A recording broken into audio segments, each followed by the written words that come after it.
एकही भांडण होणार नाही.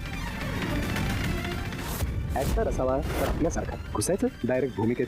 उहिरे माझा मितवा मालिकेच्या आजच्या जबरदस्त प्रोमोमध्ये आपण पाहतोय आता राकेश मुद्दामच ह्या दोघांची मनधरणी आणि त्यांच्यासमोर बोलण्यासाठी आलेला असतो. आल्यावर म्हणत असतो, खरं तर मला माफ करा, माझ्यामुळे उगाचच तुमच्या सर्वांमध्ये भांडणं झाले, मला खरंच तसं काहीही करायचं नव्हतं.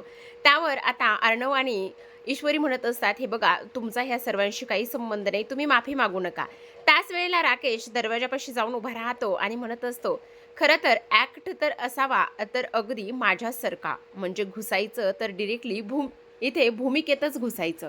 दुसऱ्या बाजूला आपण पाहतो आता सात्विक फॅशनमध्ये ईश्वरी फॅब्रिकचा इव्हेंट असतो आणि त्यामुळे अर्णव म्हणत असतो, तुम्हा सर्वांनी जर पार्टिसिपेट झालं तर मला आनंदच होईल. तुमच्याकडे माझी एक विनंती आहे, तुम्ही सगळेजण पार्टिसिपेट करा.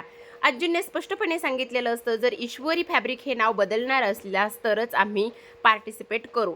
तर अर्णवने स्पष्टपणे नकार दिलेला असतो. तर पाहत राहा तू हिरे माझा मितवा.